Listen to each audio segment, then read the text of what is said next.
Alright, so this is Car Seals, aka Mianaki, back again for part 2 of the painting.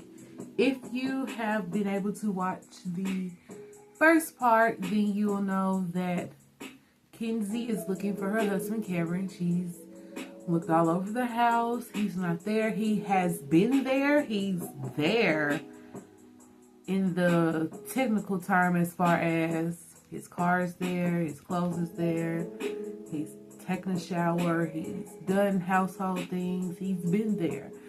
And there, she looked on the camera footage and he's there. Well, he didn't leave physically, but he's not there. So, she called his best friend Jackson, and Jackson is now on his way to help her.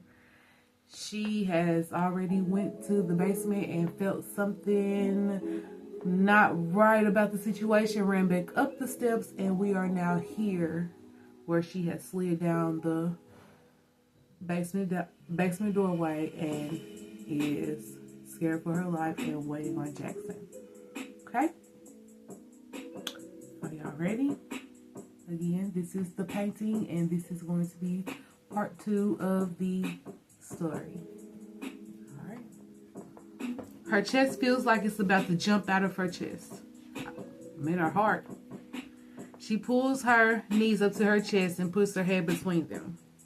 Kenzie starts to focus on her breathing and starts counting. When she reaches 100, Mackenzie stood up and started pacing in front of the door of the studio. Okay. What if that red was not red paint on the floor, man?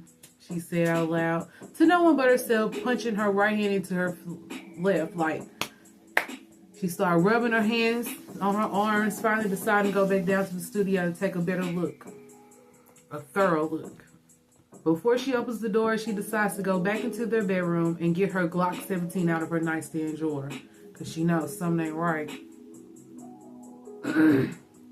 Kenzie hurries back into the kitchen and swings the door open as hard as she could, pointing the gun out in front of her. She takes the steps down one at a time until she reaches the 13th step. She looked down the floor in front of her. She spotted the red paint and went right over to the area. When she looked up, there was no red paint can or tubes nearby. So therefore, there was no red paint used, or she didn't see anything to suspect that he used red paint. Mackenzie went to the sink and grabbed a towel to wipe the spot up. The smell was so familiar to her that she knew that definitely was not paint. She could not see as clear as she wanted to, so she started lighting as many candles as Cam had sitting around the room. When Mackenzie looked around the art studio, she can now see why Kameron liked the candlelight with the low light on. It brings the essence of the paintings to life. It made her look at them differently. She started to see the pattern of them all. There are a few that are covered with a black cloth, and the rest are like gods and goddesses, and some that favor Kameron a lot. And if she wasn't mistaken, they may have been some of his ancestors from hundreds of years ago from the way they were dressed. But how would he know what they look like? As Kenzie is looking around the room, she notices there was a covered painting, a few steps away from the red paint stain. Red paint. She was across the room next to a painting that was labeled House of the Wedding. It was an old graveyard with 2 walkways that was shaped like a cross. A mansion that was in the center of the crossroads. It was black with dark purple shutters. There was a black iron gate surrounding the area. The sky was midnight blue with black clouds and purple lightning bolts coming from them. The porch of the home was decorated with skulls, crosses, bones, and the door had a large curved phallus. If everybody know what a phallus is, if you don't, look it up. Can't say too much on here. Alright, painted on it. So the door had a large curved phallus hanging on it. Or painting on it, I mean. At the entrance of the gate, there were shovels and a bucket with what looks like gold coins or change inside of the bucket. The longer she looked at the painting, the more it came alive. She almost thought the clouds were moving when she heard the doorbell. The next sound was Jackson entering the house. "Mac, where you at?" he yelled from the living room. "I'm in the studio, Jack," she yelled back before she walked to the bottom of the steps to meet one of her and Cameron's oldest and best friends. While she waited on Jackson, she thought she heard a deep voice laughing quietly, but just loud enough for her to hear. She turned around and looked in that direction. She don't see anything. Jackson made it to the studio. "Sis, what the hell is going on here, man?" He had 2 Glock 19 pistols with 30 rounds in each, one in each hand.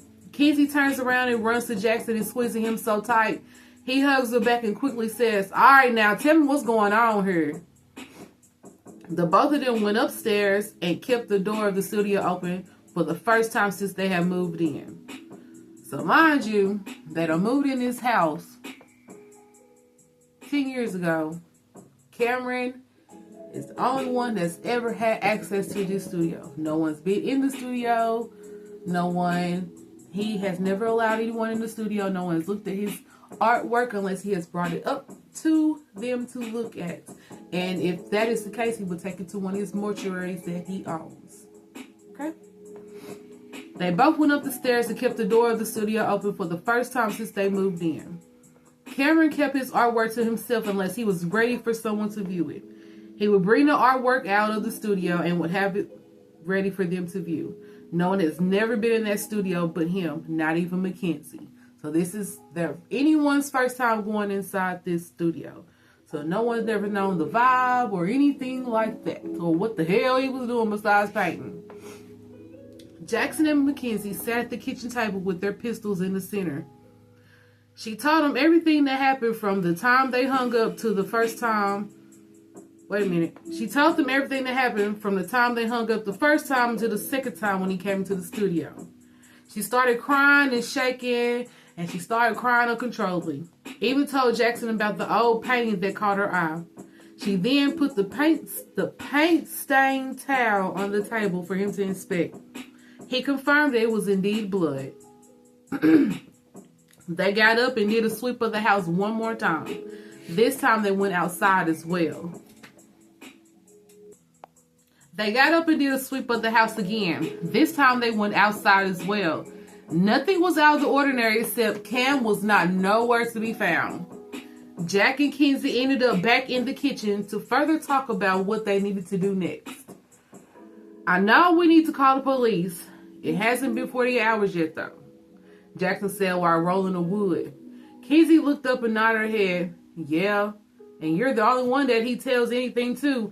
And at this point, I know you're not lying for him. Shit too serious."